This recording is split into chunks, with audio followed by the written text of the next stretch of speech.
What's happening, guys? In today's video we're going to be talking about my top 6 reasons why I think everyone should have a carpet python of some variety or another in their collection and why they make fantastic snakes. So first thing that makes carpets generally appealing for most people is the colour variety. Now there are different types of carpet pythons, and amongst those there are different colours. And amongst all those natural colours varying from different types of carpets, you also have different morphs and mutations within those as well. For an example, this is my coastal carpet python. Here's what you would call a, I guess, wild variety coastal carpet. This is how they would more or less look in nature. And this in itself is quite a beautifully coloured snake. They've got really nice kind of tan stripes going down the body with a bit of a browny red base. But if this isn't the colour that does it for you, there's a lot of other options within the carpet python family.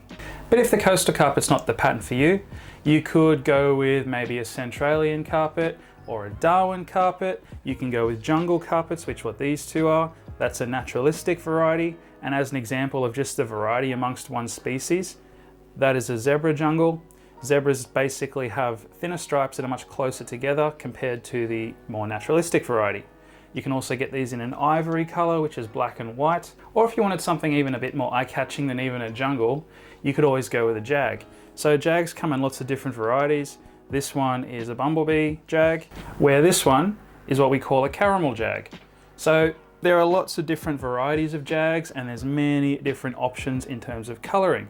Jags are basically the crossbreeding of a jungle carpet, usually with a coastal carpet, but sometimes they're crossed with other species of carpet as well. And the patterning amongst jags varies a lot. There's so many different options with them. They're definitely up there as one of the more, I guess, eye-catching carpet python in terms of intense, bright colors and vivid patterning. Or if you just like albinos, you can go with the Darwin carpet. These guys do come in this very bright albino color as well as the naturalistic color. You can also have them in het albino as well. So this is just a small example of like the many morphs and colors you can get within the carpet python family. Reason number 2, carpets are a fantastic snake for everybody, is the variant in size. So like I was saying, there's lots of different types of carpet pythons when we were just talking about different color options. A lot of different types of carpets found all over Australia. They not only vary in color, they also vary in size. So within carpet pythons, you could probably find one that'll fit the needs that you would want in terms of what size snake you would like to keep. If you like something a bit on the bigger scale, without it being so big that it's dangerous, but big enough that it's still impressive, you could go for a coastal carpet. The one that I had out at the start of the video is a fully grown male, and he's about 9 foot, pushing 10 feet nearly, and that's about as big as coastals get. You can get some exceptions to the rule where they might even reach 11 feet, but the average is between 8 and 9 foot for a coastal. So they're pretty nice sized if you want something big.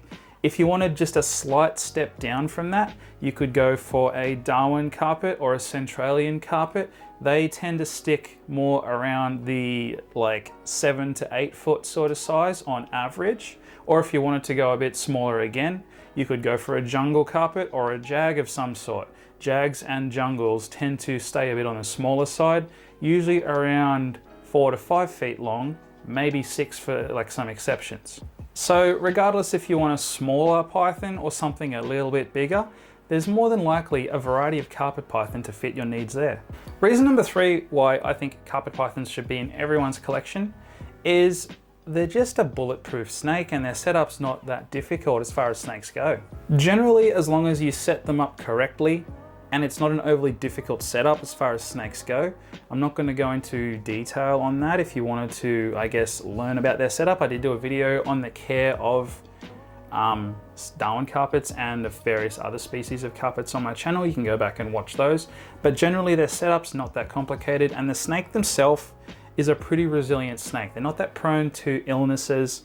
Unless you're really doing something wrong, these guys are generally going to be okay. So if you're just starting out and you want something relatively easy to look after, go for a carpet python. Number 4, their temperament's actually pretty decent, especially once they get bigger.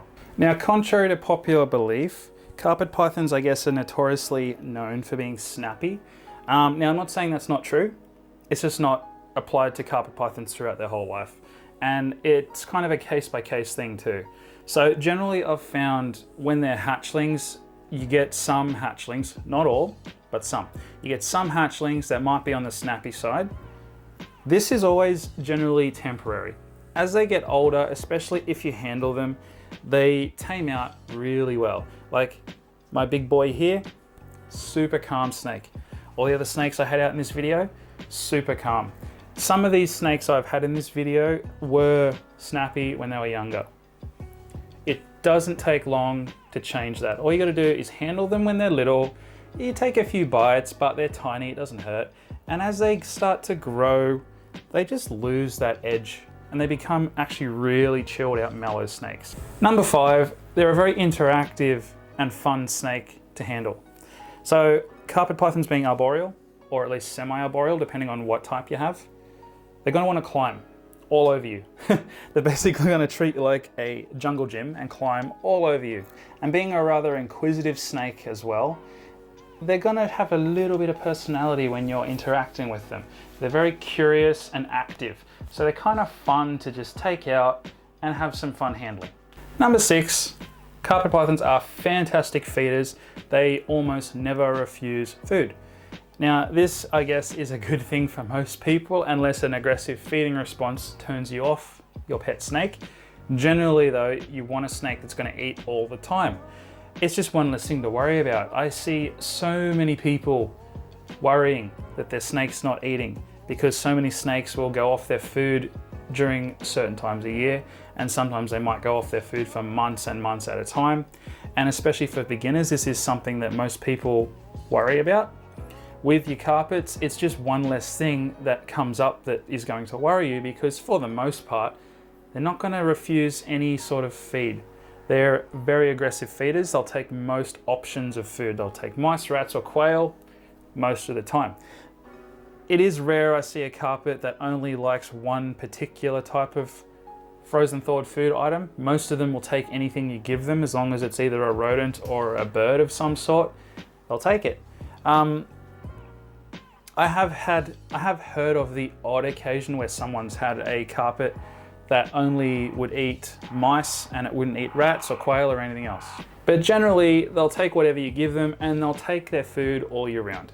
Right, well that's why I think everyone who keeps snakes should have carpet pythons in their collection. If you've enjoyed this video, guys, don't forget to leave a like, subscribe if you're not subscribed already, buy me a coffee if you want to donate to the channel. There's a link to that in the description. Until then, I'll see you in the next one. Bye guys.